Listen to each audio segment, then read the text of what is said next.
Magandang tanghali po ang mga balita, loob at labas ng Japan. Magandang tanghali po sa inyong lahat. Narito po ang kaunting kaalaman. Ano ang requirements ng solo parent at saan mag-a-apply? Ayon po kay Attorney Maymay, kung kayo ay isang solo parent, alinsunod sa Republic Act 1861, ay maaari po kayong dumulog sa Social Welfare and Development Office ng munisipyo, alinsunod kung saan kayo naninirahan, nang gayon ay sa ilalim kayo sa mga sumusunod na proseso.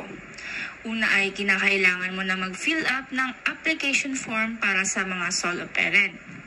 Pangalawa ay kinakailangan mo din na sumailalim sa assessment interview sa isang social work nang sa gayon ay matukoy ang kategory mo bilang isang solo parent. Pangatlo ay kinakailangan mo din na mag-submit ng mga kaukulang requirements bilang patunay na ikaw nga ay solo parent. Nag-iiba-iba ang mga requirements na kailangan i-submit depende sa kategory mo bilang solo parent. Subalit, ang mga basic document na requirements ay ang mga sumusunod.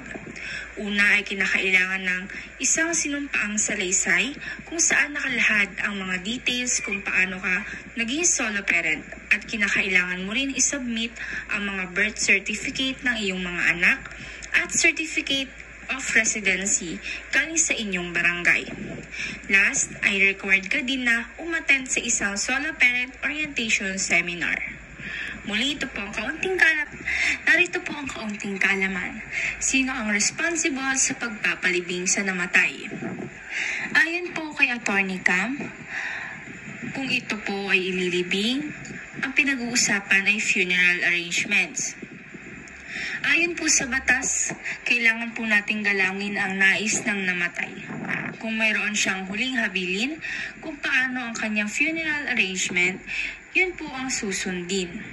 Ngayon, kung wala naman po, naiwan na huling habilin ang mga sumusunod, ang may responsibilidad sa funeral arrangement.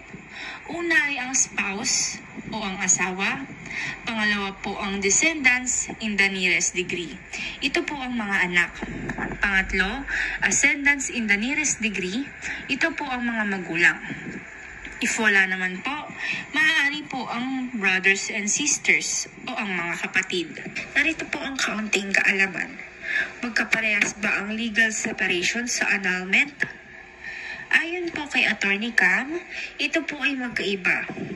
Kapag ang legal separation ay nag-grant ng korte, although magkahiwalay ang mag-asawa, may bisa pa rin po ang kanilang kasal.